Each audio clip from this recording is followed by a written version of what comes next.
Assalamualaikum warahmatullahi wabarakatuh. Selamat malam pemirsa, senang sekali saya Intan Lela dapat kembali hadir di hadapan Anda dalam dialog khusus Madu TV malam ini. Pemirsa, seperti yang kita ketahui bahwasannya hari ini Selasa 9 Februari 2021 bertepatan dengan Hari Pers Nasional, dan tentunya pada dialog khusus Madu TV malam ini kami mempunyai tema yang menarik sesuai dengan Hari Pers Nasional ini, yaitu Bangkit dari Pandemi, Pers sebagai akselerator perubahan dan pemulihan ekonomi. Dan pemirsa, seperti yang kita tahu bahwasannya banyak cara dilakukan insan pers dalam memperingati Hari Pers Nasional 2021 ini. Salah satunya dengan berbagi masker kepada pengguna jalan, seperti yang dilakukan oleh teman-teman pers di Probolinggo, Jawa Timur. Nah, untuk itu pemirsa, kita simak bersama liputan selengkapnya untuk Anda.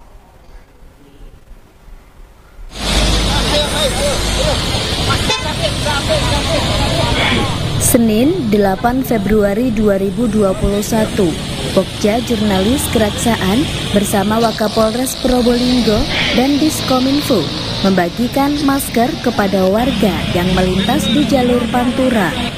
Pembagian masker ini bertujuan mengingatkan kepada masyarakat apabila corona masih ada. Pembagian masker yang bertempat di depan kantor Pemda dan juga menyisir sentra PKL berjalan lancar. Masyarakat saat ini sebagian besar menyadari terbukti dari kegiatan tersebut hanya menemui satu orang tukang becak saja yang tidak menggunakan masker. Wakapolres Probolinggo, Kompol Agung Setiono, yang juga turut membagikan masker, mengucapkan selamat Hari Pers Nasional. Pihaknya juga menghimbau kepada masyarakat agar tetap patuh kepada himbauan pemerintah tentang protokol kesehatan. Assalamualaikum warahmatullahi wabarakatuh. Kami mewakili Bapak Kapolres Probolinggo mengucapkan selamat 2021 memang diperingati setiap tanggal 9 Februari, dan peringatan HPN ini dikukuhkan dalam Keputusan Presiden Nomor 5 Tahun 1985. Pers Nasional di Indonesia sendiri mempunyai sejarah perjuangan dan peranan penting dalam melaksanakan pembangunan sebagai pengamalan Pancasila tentunya. Dan tahun ini HPN bertepatan dengan masa pandemi COVID-19 di tanah air. Namun demikian, insan pers harus bangkit dari pandemi dan pers sebagai akselerator perubahan pemulihan ekonomi nasional.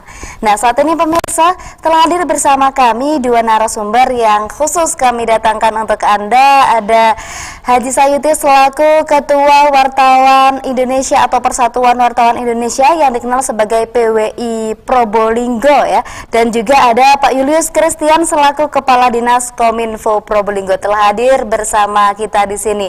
Kita sapa terlebih dahulu kedua narasumber kita. Selamat malam Pak Suyuti. Bagaimana kabarnya Pak Suyuti? Baik, sehat insya Allah. Baik, insya Allah. Assalamualaikum, selamat malam Pak Julius. Salam sehat dari Probolinggo. Siap, salam sehat dari Probolinggo. Semoga sehat selalu bersama keluarga Pak Suyuti dan Pak Julius. Baik Pak Suyuti, ini langsung saja kita berbincang-bincang bahwasanya hari ini merupakan Hari Pers Nasional 9 Februari 2021. Sebenarnya arti penting dibalik Hari Pers Nasional ini menurut Pak Suyuti selaku Ketua PWI Probolinggo ini seperti apa Pak Suyuti? Silakan. Jadi peringatan Hari Pers Nasional tahun 2021 ini memang agak berbeda dibandingkan peringatan-peringatan sebelumnya, karena saat ini memang barengan dengan pandemi COVID-19 yang memang belum selesai ya sampai saat ini, dan kita juga belum tahu kapan selesainya. Dan kami sebagai praktisi media, dalam hal ini jurnalis, sangat merasakan sekali efek dari pandemi COVID-19 ini. Jadi saat ini kita sedang melawan juga sebenarnya ya pandemi COVID ini, terhadap kami para jurnalis ini, ya memang dari aspek kesehatannya, dari aspek bisnis gitu, dan itu harus kita hadapi gitu ya, mau tidak mau. Nah, ini yang memerlukan kiat-kiat khusus yang kemudian itu membuat berbeda peringatan-peringatan dibanding sebelumnya. Ya, salah satu contoh yang paling kita bisa rasakan misalnya setiap kegiatan yang dulu-dulunya itu mengumpulkan massa, saat ini kita tidak melakukan karena memang harus protokol kesehatan. Nah, ini yang kemudian kita sebagai pelaku media, praktisi media juga merasakan efek dari COVID-19 ini yang berimplikasi kepada tugas-tugas kami, baik sebagai jurnalis maupun sebagai praktisi bisnis ya, perusahaan media. Seperti itu, Mbak Intan. Laku perwakilan dari pemerintah ya, ini dari Dinas Kominfo Probolinggo. Mungkin arti atau makna dari Hari Pers Nasional sendiri itu seperti apa, Pak Julius?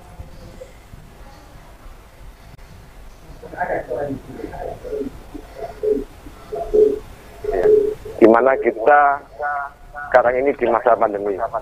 Tetapi masa pandemi ini kan global.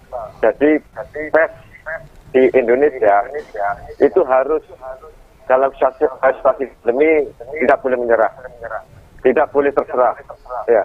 Tetapi harus tetap hidup dan harus bersama negara, tengah-tengah masyarakat.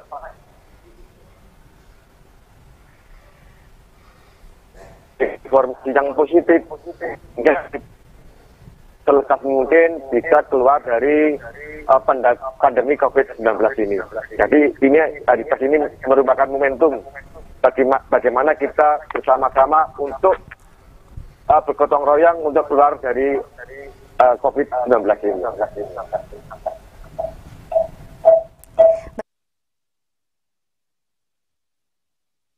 Ini masih masuk dalam masa pandemi COVID-19, Pak Suyuti.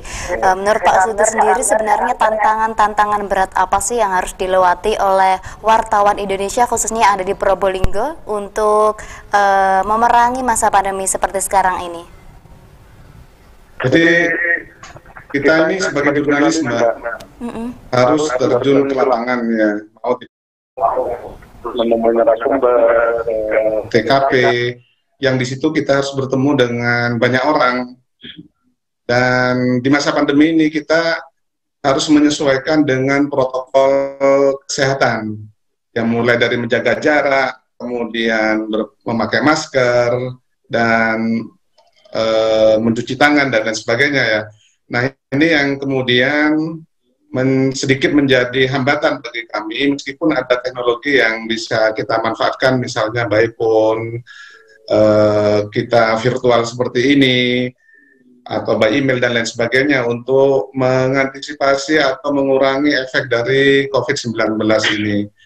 Memang secara bisnis kita juga sangat merasakan ya, mau tidak mau sebuah perusahaan media atau media itu sendiri ada aspek bisnisnya yang pada saat ini, pada saat pandemi ini juga terkena imbas ya, apakah itu di pemerintahan maupun di perusahaan-perusahaan komersial yang lainnya. Pemerintahan misalnya sejak awal pemerintah pusat sudah melakukan refocusing di daerah-daerah dalam hal ini Pemda ya. Kemudian dari perusahaan-perusahaan juga terimbas ya, yang selama ini misalnya sudah bekerja sama dengan media, itu akhirnya menunda beberapa kerjasama yang sudah kita sepakati, karena memang secara bisnis perusahaan partner media itu juga terimbas dari efek pandemi. Jadi ini sangat dilematis sekali, baik dari sisi jurnalis maupun dari sisi bisnis kita juga terkena imbasnya. Dan sekali lagi seperti yang disampaikan Pak Julius tadi itu, kita ini tidak boleh menyerah, kita harus tetap memberikan informasi kepada masyarakat, itu tentunya informasi yang valid gitu ya, sesuai dengan fakta di lapangan, bukan informasi hoax yang selama ini juga banyak kita temui ya, baik di di medsos dan lain sebagainya.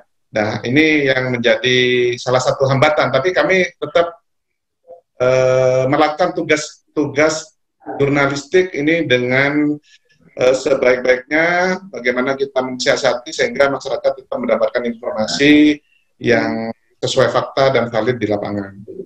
Begitu, Mbak Intan.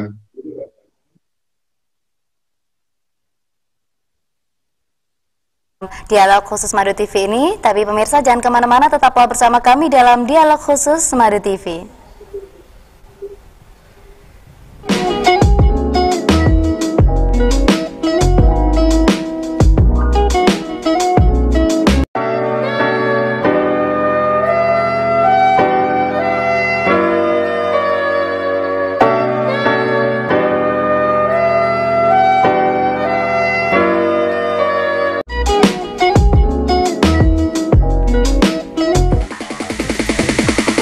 HSA hadir untuk Anda. Apa itu sejak tahun 99 itu kena serosis. Jadi mengalami serosis hati, pemerasan hati. Pertama kali kondisinya drop juga nggak pernah merasakan apa-apa. Lalu setelah tahun 99 itu drop, baru ketahuan kalau itu serosis. Dan sampai sekarang masih bisa bertahan. Dalam itu kan masih bisa bertahan. Karena kalau prediksi dokter sebenarnya nggak lama. 10 tetes 3 kali. Waktu drop pertama, terus sama konsumsi BioHSA itu memang ada perbedaan lah. Jadi alhamdulillah semakin grafiknya, katakanlah kalau saya bilang sih memang semakin bagus lah. Juga saya sempat tanya sama beliau, gimana kalau misalkan itu nggak ada hasilnya, saya mau hentikan gitu.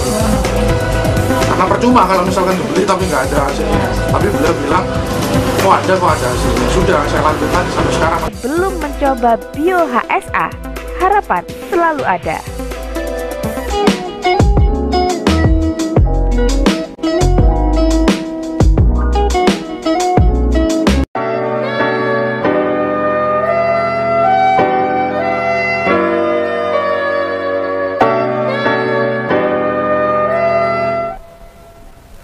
Terima kasih pemirsa, Anda masih bersama Dialog Khusus Madu TV, tentunya dengan tema yang sama, yaitu bangkit dari pandemi, pers sebagai akselerator perubahan dan pemulihan ekonomi, bertepatan dengan Hari Pers Nasional 9 Februari tahun 2021 ini. Dan juga masih bersama dua narasumber kami yang pada kesempatan malam ini telah hadir, yaitu Pak Suyuti dan juga Pak Julius Christian. Kami akan melanjutkan perbincangan kita pada kesempatan malam ini. Tadi sudah disebutkan ya bahwasannya ada beberapa hambatan dan tantangan yang telah dilalui oleh wartawan Indonesia, terutama di masa pandemi COVID-19 seperti sekarang ini, oleh Pak Suyuti.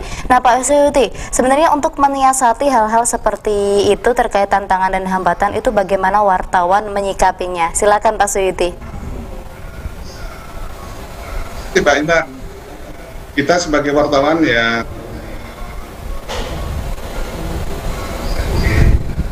sampaikan itu, kita harus mengikuti protokol kesehatan, menjaga jarak dan lain sebagainya. Kemudian yang selanjutnya, kita memang banyak memanfaatkan teknologi ya untuk mencari informasi di lapangan ya. Kecuali memang kita harus datang ke lapangan, ke TKP yang memang harus kita liput di lapangan. Jadi sebenarnya ini seorang jurnalis itu sangat terbantu oleh keberadaan teknologi untuk saat ini ya. Karena memang ada batasan-batasan yang tidak memungkinkan ya. Nah, selain itu kita juga di perusahaan media ya, terutama yang memang ada kantor, itu sudah melakukan WFH misalnya. Di wartawan itu sudah tidak diperkenankan masuk ke kantor, tapi menyelesaikan beritanya dari rumah masing-masing, pakai fotografer atau wartawan tulis. Dan tidak lupa juga sebenarnya kita juga memberikan untuk meningkatkan imun wartawan ya, karena memang di lapangan kan sangat dinamis sekali gitu ya, banyak bertemu dengan orang yang kita juga tidak tahu apakah orang itu membawa virus atau tidak. Karena itu kita bekali juga misalnya para wartawan di lapangan itu dengan Tadi selain kebutuhan masker dan hand sanitizer, kita juga bantu untuk meningkatkan imunnya, ya. Seperti itu, Mbak Intan. Pak Julius, bahwasannya tadi juga sudah disebutkan terkait dengan beberapa tantangan dan hambatan ya, dan juga cara menyikapi dari wartawan. Kalau Pak Julius sendiri sebagai pihak di birokrasi nih, seperti apa sih sebenarnya perkembangan dunia jurnalis saat ini dari pandangan Pak Julius sendiri? Silakan Pak Julius.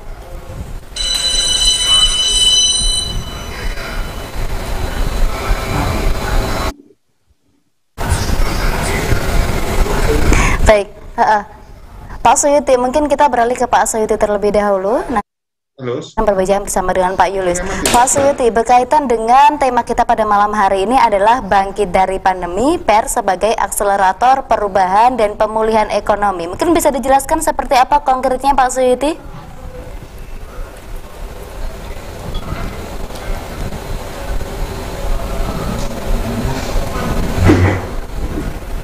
Ya, Mbak Intan, bisa diulangi, Mbak Intan?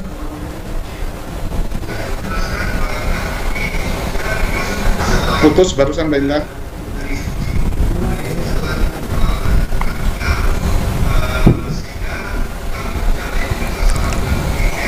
Cek, Mbak Intan.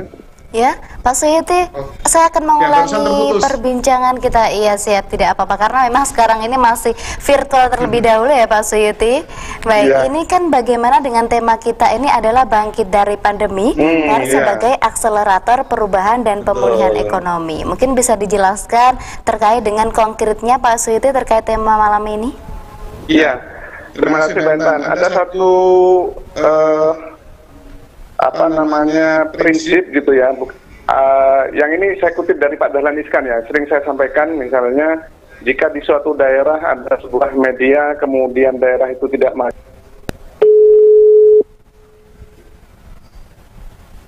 dan media itu sendiri. Nah, di era pandemi ini media tidak hanya menyajikan informasi yang valid ya, yang sesuai dengan fakta di lapangan, tapi juga mempunyai kewajiban mendrive bagaimana daerah itu juga ikut maju gitu ya. Daerah pandemi ini sangat terasa sekali peran-peran semacam itu. Memang di era 4.0 ini kan kita kenal dengan kolaborasi. Nah, media ini berkolaborasi dengan berbagai lembaga termasuk dengan pemerintah daerah. Salah satu yang kami lakukan di Probolinggo, khususnya di Kabupaten Probolinggo, memang seperti yang disampaikan oleh Pak Julius tadi itu memang banyak program yang kami lakukan, misalnya kita melakukan bakti sosial, misalnya di hari HPM, peringatan HPM. Tapi yang tak kalah pentingnya, kita juga ikut memberikan atau meningkatkan perekonomian masyarakat ya. Salah satunya ini yang kita lakukan misalnya sekarang ini membangkitkan kembali sektor wisata di wilayah Bromo ya, tepatnya di Desa Sariwani, Kecamatan Sukapura ya. Sukapura ya Pak Yus? Ya, Kecamatan Sukapura. Sana ada salah satu destinasi yang dulu sudah diinisiasi, sekarang kita bangkitkan kembali. Karena memang sektor pariwisata ini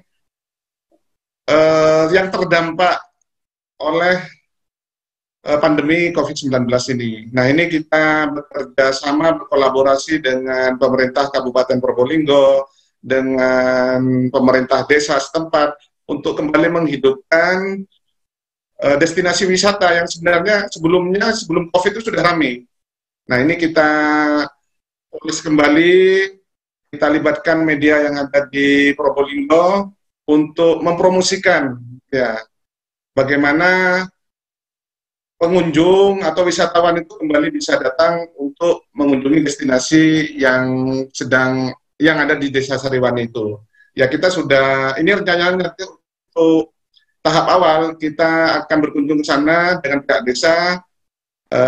Kalau tidak ada perubahan, insya Allah dengan Bupati Probolinggo kita berbincang-bincang di sana, kemudian dengan pemerintah desa kita juga sudah rencananya melakukan perbaikan-perbaikan. Nah, ini nanti kita promosikan bersama-sama bersama media dengan harapan tadi bahwasannya sekarang sudah ada destinasi yang bisa dikunjungi. Itu salah satu yang coba kami lakukan sebagai sebuah usaha bagaimana kita berkolaborasi dengan pemerintah daerah Pemkab Probolinggo untuk menghidupkan destinasi wisata yang ada di wilayah Bromo ya tepatnya. Jadi ini penyanggahnya wisata Bromo. Dan dulunya rame ini.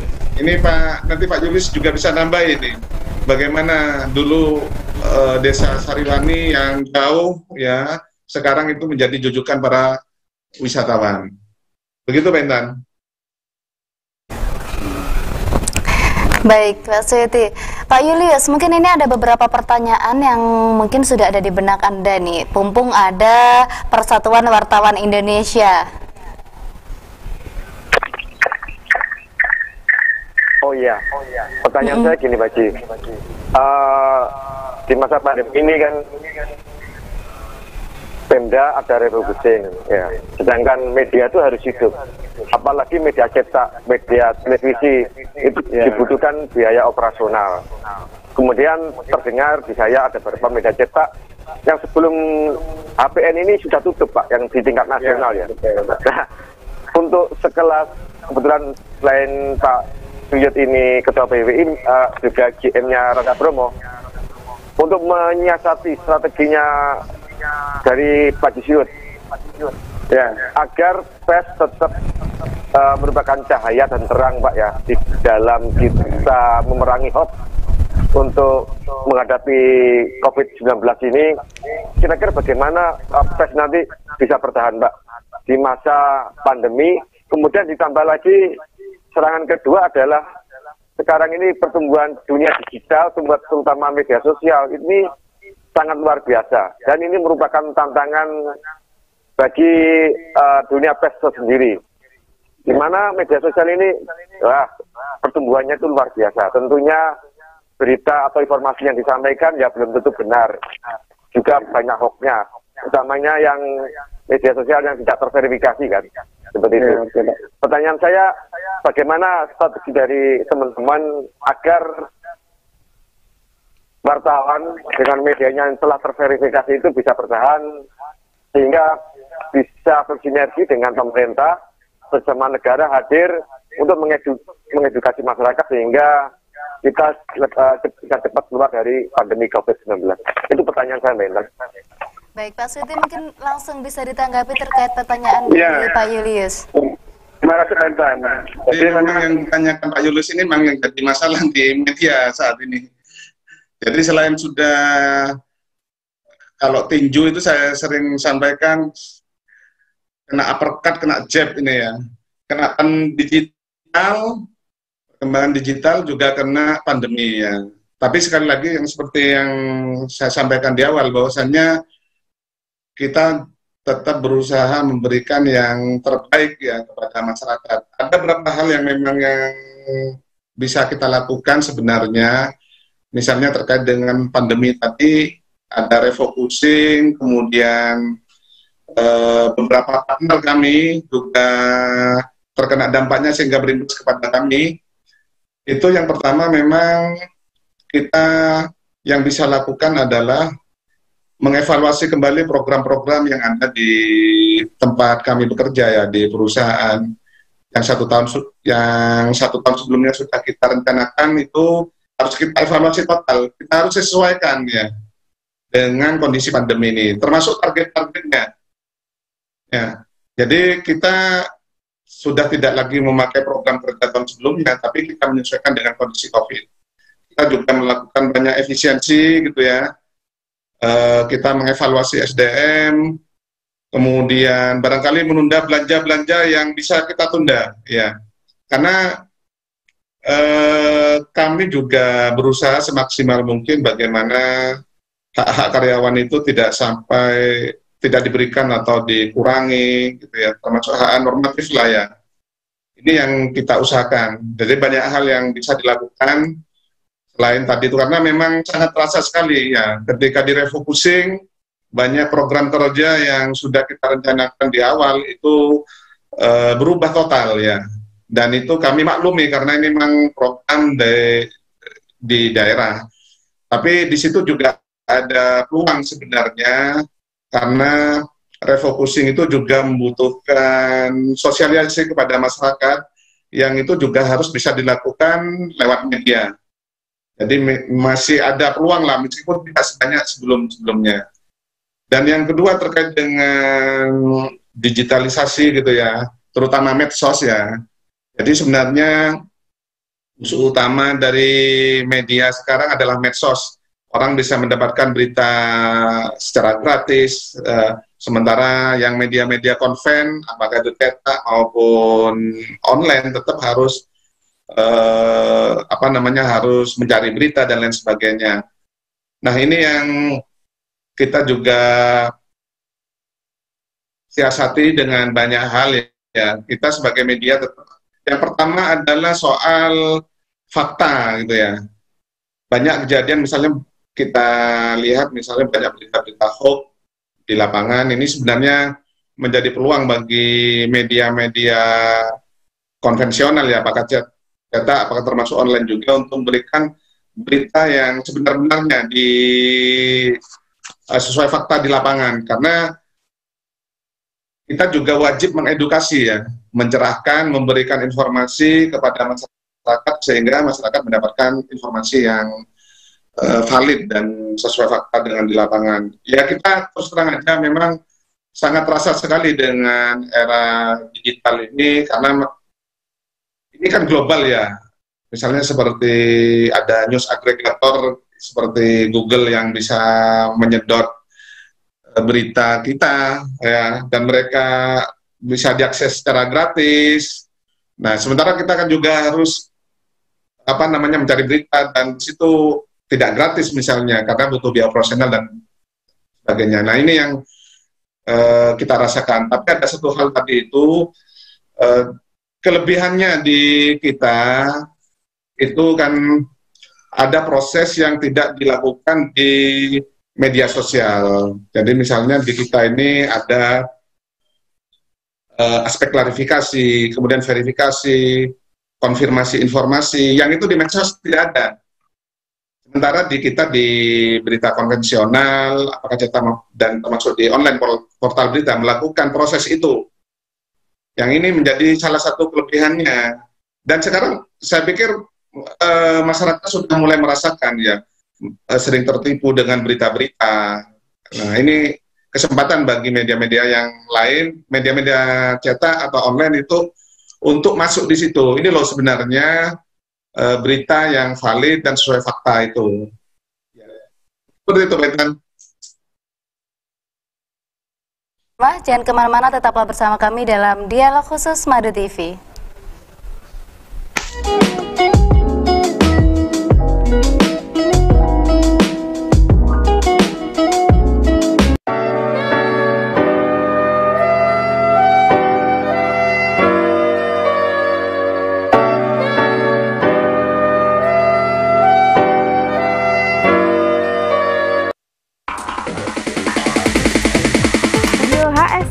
Hadir untuk 93 ya? 291 ya, 24 ya. Iya. Orang cuma 4. Di bawah angka 4. Kemudian saya akan ke Malaysia. Jawa, terus saya ke 2 kali ke sampai 6-8 kali ke Malaysia. Pertama ke rumah sakit ambil prostatnya. Terus yang kedua kemo. Kemo dokternya angkat tangan sampai di sini saja. Berhenti di 22,13 pada tanggal 21 Januari. Ya. Ini setelah mengonsumsi BOHS apa? Belum. Nah, tapi ya minum, tapi tidak pakai campuran yang lain. Oh, gitu. Setelah dokternya angkat tangan, ya sudah, kamu tidak usah turun lagi, tidak mau ikut kok. 6 kali ke Malaysia untuk kemoterapi. Wah, kurang ajar, aku tidak mau ada 200 juta gitu. Kan jawabnya cuma ngono kok. Kurang ajar tenan. Waduh, kira kita udah mulai gak dikasih obat, dan dikasih apa. Jangan sampai naik aja. Wes, mau ulang terus asa toh. Plus dewek. Ini tak campur lain, terus kasih obat Cina juga. dan ada herbalnya juga. Dalam waktu tidak sampai 1 bulan, 16 Februari turun jadi 7. Ini PSA itu cuma biasanya orang itu cuma turun berapa? 15 kan? Iya. Dari 22 ke 7. Ini saktinya luar biasa. Saya ikut seneng Pak, ikut seneng dengar kabar. Ya makanya saya ketemu Bapak supaya Bapak tahu plus minusnya di mana. Saya orang punya PR. Habis ini loh. Bapak merokok ya? Saya nih orang bilang ngawur kan saya. Orang bilang kanker nggak boleh gini nih. Ya, nggak boleh makan daging, nggak boleh ini, boleh ini. Maaf ya, saya nggak seberapa tara. Tapi ya nyatanya ya mungkin ke atas ini jalan. Kok jadi ini sudah habis berapa Pak? Tadi BWS-nya? Saya habis, saya belinya sebenarnya 4, tapi 1 dibeli orang jadi 3. Pertama waktu sebulan itu seperti itu perkembangannya Pak? Ini? Nggak sampai 1 bulan, tapi dia harus dicampur sama yang dokter tadi ya? Nah, dokter. Padahal dokter itu ya, dokter itu paling banyak turunkannya cuma maaf ya, saya tahu saya turunkan paling 2 poin, 3 poin paling banyak dari itu. Saya bisa 15. Oh iya, terakhir ngomong, iya nasib pasien tuh ya di kemo ada yang bisa turun, ada yang pancet-pancet ngono bae, ana sing malah munggah. Kamu termasuk si pancet-pancet bae. Matamu. Berapa tadi? Hah? 700? Apa? Habisnya berapa? 200 juta. Kono ngcengeng 200 juta. Sak berangkat kan 30 juta. Kelang ngerak ya. Apaan siji? Ya, semoga tetap sehat Pak. Amin. Ya.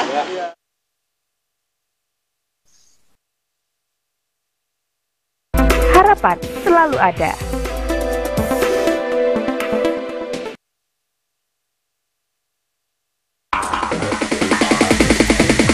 Bio HSA hadir untuk Anda. Apa itu sejak tahun 99 itu kena serosis. Ini mengalami serosis hati, pengerasan hati. Pertama kali kondisinya drop juga nggak pernah merasakan apa-apa. Lalu setelah tahun 99 itu drop baru ketahuan kalau itu serosis, dan sampai sekarang masih bisa bertahan. Dalam kita masih bisa bertahan karena kalau prediksi dokter sebenarnya nggak lama.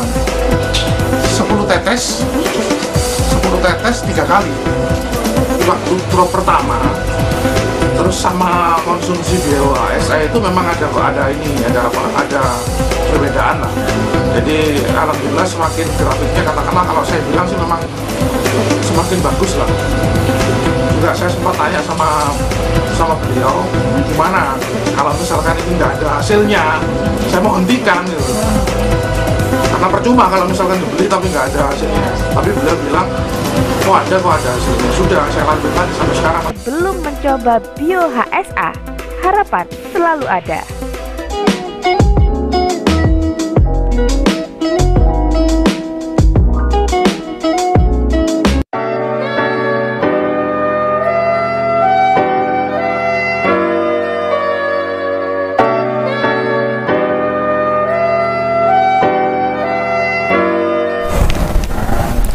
Terima kasih pemirsa, Anda masih bersama Dialog Mandiri TV. Dan pemirsa, tentunya kami masih bersama dengan dua narasumber kami ya, ada Pak Julius dan juga ada Pak Suyuti. Nah tadi Pak Julius sendiri sudah menanyakan terkait salah satunya itu adalah berita hoax yang ada di Indonesia yang menyebar di masyarakat tentunya ya. Pak Julius sendiri nih terkait dengan perkembangan media massa dan berita-berita hoax sendiri di sini dan juga kebebasan pers tentunya, ini apa yang dirasakan pemerintah khususnya Kabupaten Probolinggo, Pak Julius? Perkembangan media sosial dan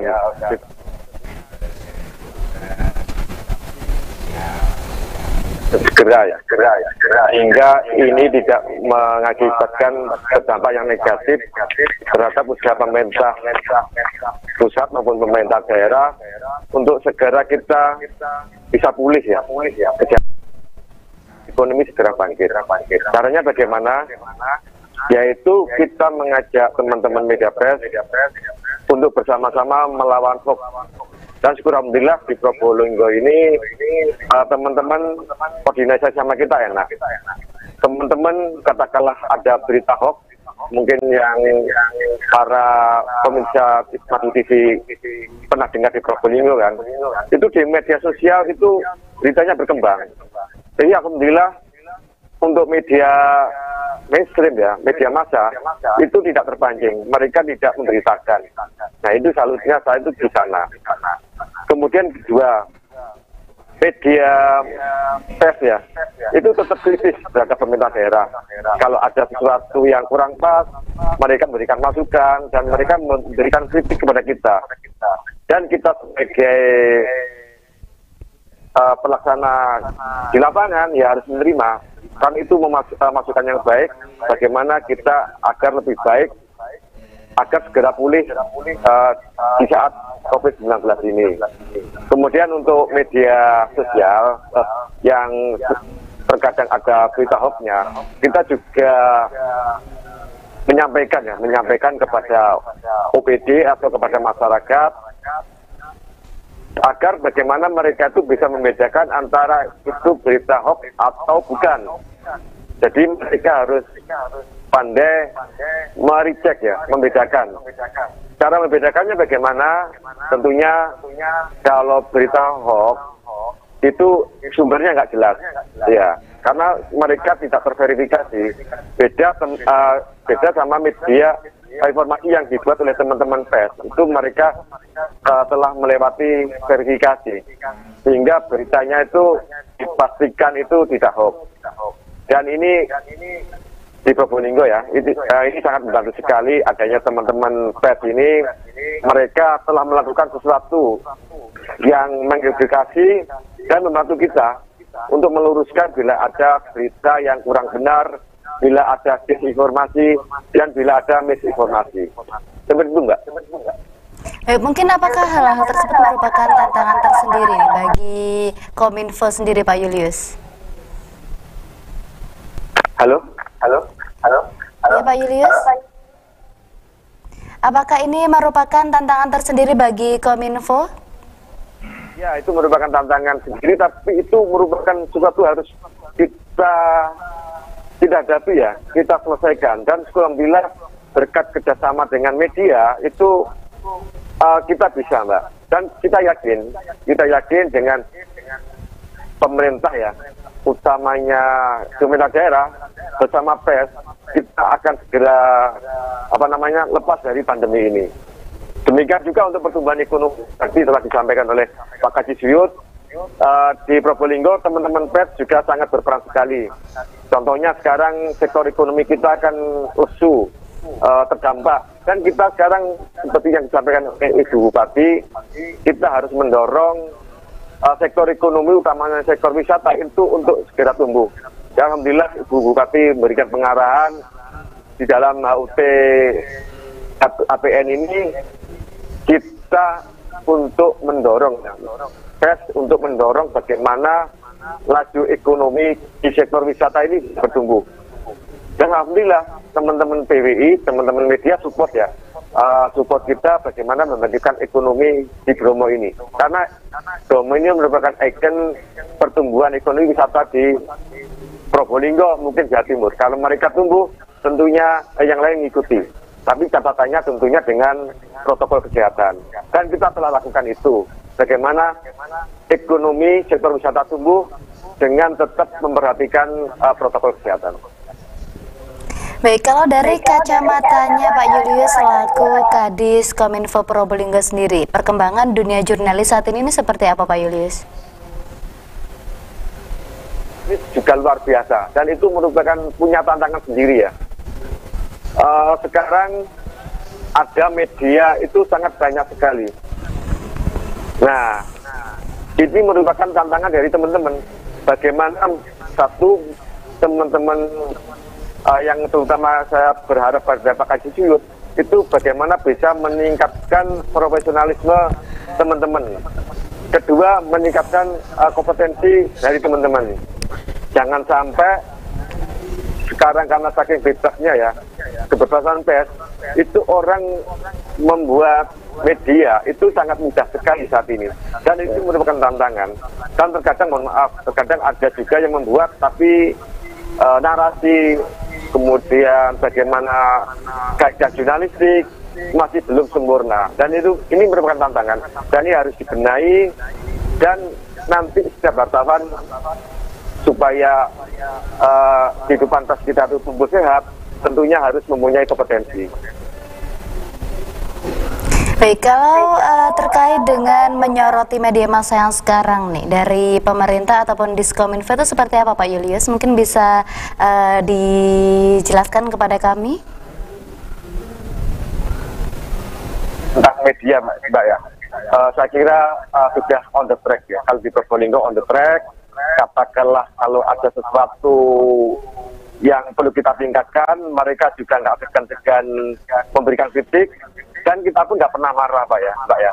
Kita selalu tersenyum kalau kita mendapatkan kritik. Kemudian kedua, kalau ada sesuatu yang inovatif dari kita, mereka juga support, juga mereka memberitakan sesuatu yang positif sehingga bisa direplikasi yang lain, sehingga bisa menjadi contoh dan memberikan inspirasi kepada yang lain untuk bagaimana kita lebih kreatif dan lebih inovatif, utamanya di zaman digital ini. Baik, nanti kita akan melanjutkan perbincangan bersama dengan Pak Suyuti tentunya dan Pak Julius tentunya. Jadi pemirsa jangan kemana-mana, tetaplah bersama kami dalam Dialog Khusus Madu TV.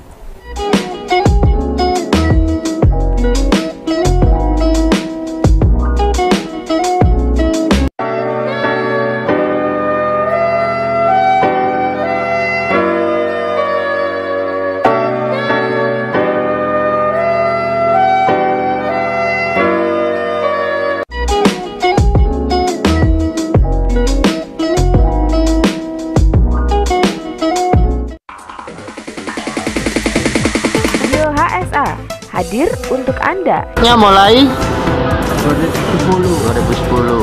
Terus pakai BioHSA habis berapa Pak? Habis 2 ini. Insya Allah hasilnya ada. Soalnya saya ada beol setiap pagi ada itu. Yang kedua tensi itu ya alhamdulillah kita minum naik. Ternyata 130/90.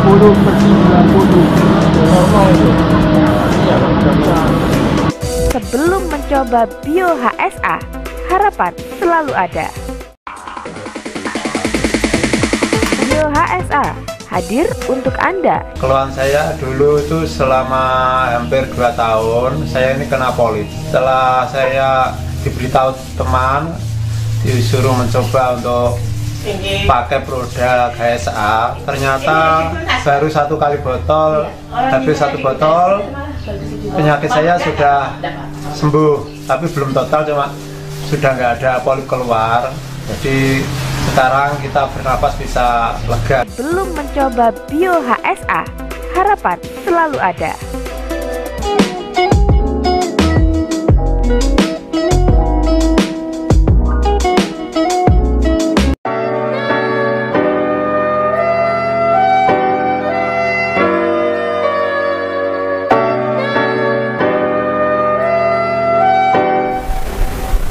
Terima kasih pemirsa, Anda masih bersama Dialog Khusus Madu TV. Dan pemirsa, tadi merupakan perbincangan dengan Pak Julius yang sangat menarik tentunya ya, dan ini juga mengundang beberapa pertanyaan nih Pak Julius, bahwasanya di sekarang ini banyak media yang bermunculan dan media tersebut sebenarnya belum terverifikasi di Dewan Pers. Nah, ini bagaimana pemerintah menyikapi hal tersebut Pak Julius? Ya, 2 undang-undang ya, 1 undang-undang kebebasan pers, kemudian kedua tentang ini keterbukaan informasi publik. Jadi saya sebagai kepala dinas Kominfo itu harus memperhatikan 2 hal tersebut. Jadi kalau teman-teman yang wartawan ini yang ya kita pilih tentunya yang terverifikasi. Terverifikasi itu mana? Apanya? Satu, perusahaannya, kedua wartawannya sendiri sudah sudah mempunyai uji kompetensi, dan memang ini masa awal dan nantinya bertahap. Tapi kita harapkan nanti teman-teman media ini selain terverifikasi perusahaannya juga wartawannya punya kompetensi, dan nanti kita akan melayani teman-teman wartawan yang mempunyai dua hal tersebut. Sedangkan yang lain bagaimana? Sedangkan yang lain ya kita tetap melayani saja, karena ada undang-undang tentang keterbukaan informasi publik. Itu cara kita melayani. Jadi kalau orang mencari informasi ya kita berikan, sebatas informasi itu untuk publik. Tetapi kalau bukan untuk publik ya enggak. Tapi kalau katakanlah kita kerjasama media, katakanlah adversarial, nah kita baru harus memilih untuk media yang telah terverifikasi. Baik, kemudian Pak Suyuti tadi juga sudah dijelaskan bahwasannya pemerintah ini tak lepas dari sorotan media massa maupun medsos ya ini, dan hal ini juga disebabkan dengan adanya pro kontra dari kalangan elit politik sendiri. Nah, ini menurut Pak Suyuti selaku Ketua Persatuan Wartawan Indonesia sendiri seperti apa Pak Suyuti?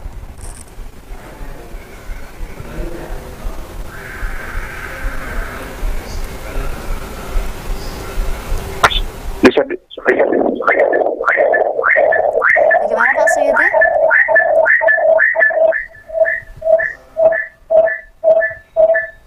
Jadi memang akhir-akhir ini dan juga beberapa media massa yang memang harus perlu ya disoroti oleh pemerintah, dan tentunya juga disebabkan dengan pro kontra dari kalangan elit politik sendiri. Mungkin ada beberapa dari penjelasan tersebut yang bisa dijelaskan ulang oleh Pak Suyuti, silahkan.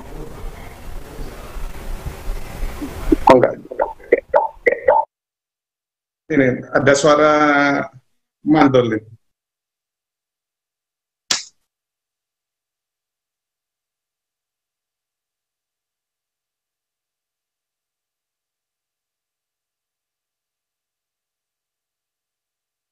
Terkait dengan pemerintah yang menyoroti media massa, ini pasti terus digencar terkait dengan menyoroti masa sekarang ini. Bukan seperti itu Pak Julius ya?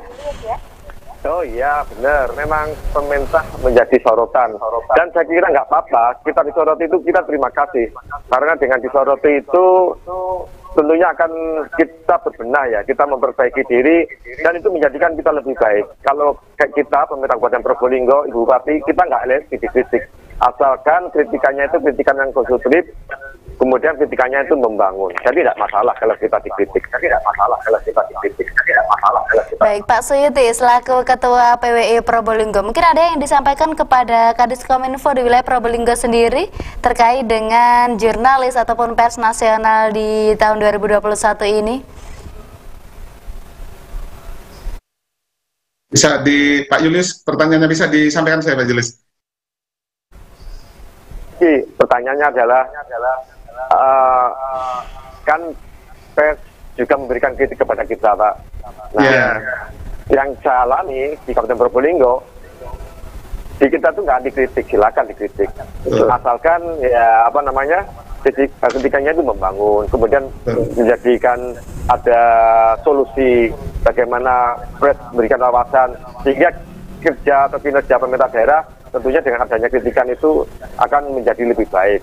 Seperti itu aja. Jadi kita sebagai media kalau selama ini di Kabupaten Probolinggo masih bisa menjalankan fungsinya dengan baik, Mbak.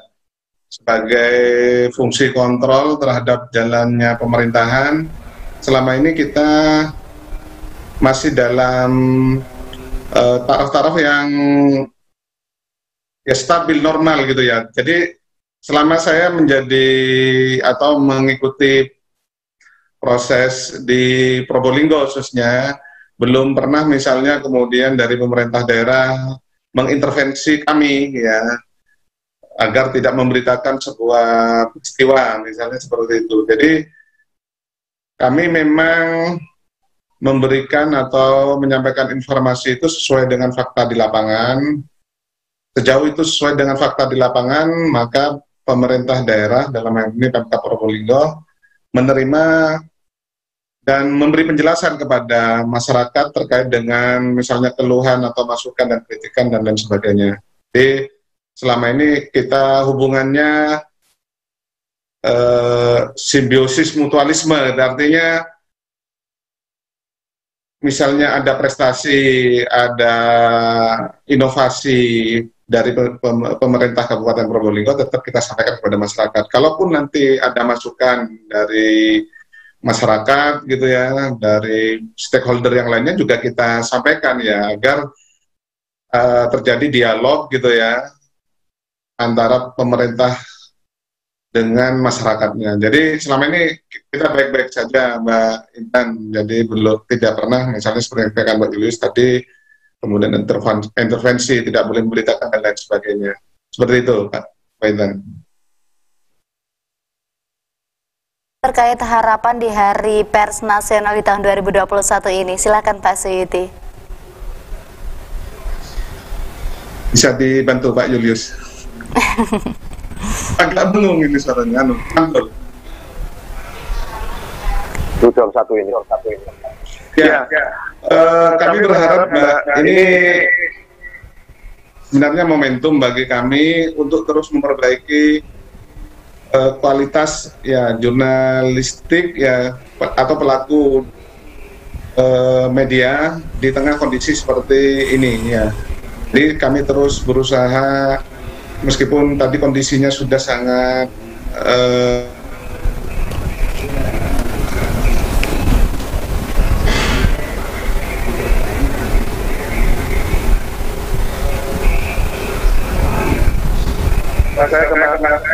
menjadi media yang memberikan solusi, bukan media yang menjadi masalah. Imbas dengan dengan pandemi COVID-19 ini, kita memberikan informasi yang sebenar-benarnya, bukan informasi palsu tadi itu, sehingga masyarakat malah sudah terhimpit secara ekonomi, masih bingung dengan berita-berita yang ada di luar. Nah, ini kewajiban kita sebagai media untuk memberikan edukasi, pencerahan, fakta di lapangan, bukan berita-berita yang tidak bisa dipertanggungjawabkan. Sehingga kami juga bisa bisa mengklarifikasi, misalnya ada informasi-informasi yang tidak bisa dipertanggungjawabkan. Jadi seperti itu, Mbak. Jadi media kalau tadi itu bangkit dari pandemi, baik secara ekonomi, secara informasi, kita ikut bertanggung jawab di dalamnya, bagaimana masyarakat ini bisa kembali bangkit dan mendapatkan informasi yang baik sesuai dengan fakta di lapangan, bukan informasi yang hoax tadi itu, Mbak. Begitu, Mbak Intan. Baik, Pak Yulius sendiri mungkin ada harapan terkait dengan Hari Pers Nasional di tahun 2021 ini? Harapan saya, walaupun saat ini kita berada di masa pandemi, kemudian teman-teman pers juga menghadapi perkembangan digital yang luar biasa, teman-teman media, teman-teman pers harus tetap hidup, harus tetap tumbuh, harus tetap hadir bersama negara. Bagaimana kita bergotong royong bersama-sama dengan masyarakat untuk tumbuh bergotong royong sehingga kita bisa keluar dari COVID-19 ini. Karena peran media di sekarang ini sangat penting sekali kalau bagi kita, yaitu sebagai media penyampai informasi yang edukatif. Karena bila yang menyampaikan hanya dari pemerintah daerah itu masih kurang. Tapi kalau dibantu oleh teman-teman media, tentunya dampak atau impact-nya itu luar biasa dan sangat menyentuh pada masyarakat. Jadi dalam keadaan apapun, pers, media harus tetap hidup dan harus tetap hadir bersama kita ya, karena pers merupakan salah satu pilar demokrasi. Diserahkan negara.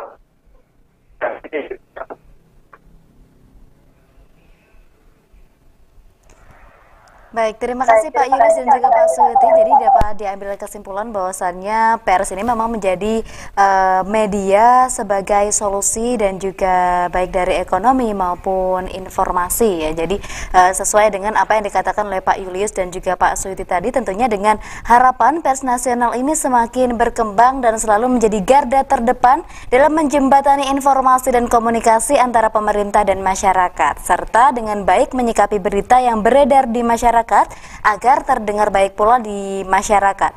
Dan pada kesempatan malam ini kami ucapkan terima kasih kepada kedua narasumber kita yang telah memberikan informasi terkait dengan pers nasional pada kesempatan malam ini. Terima kasih Pak Yulis atas kesempatannya. Iya Mbak. Baik, dan juga terima kasih Pak Suyuti atas waktunya. Terima kasih Mbak Intan.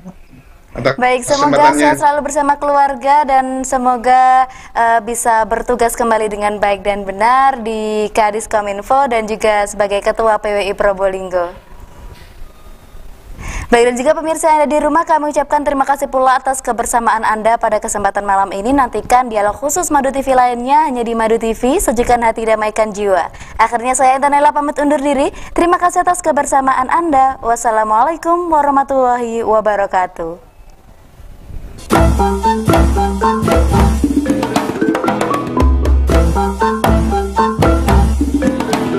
Ayo mas, ojo ngelamun, rinio tonton TV tulung aku. Bagus acaranya, berkualitas tayangannya. Madu TV menghibur kita semua.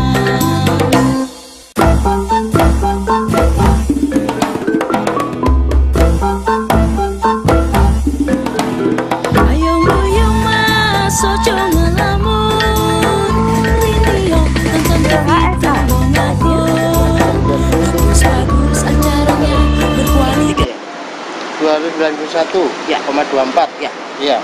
Orang cuma 4. Di bawah angka 4.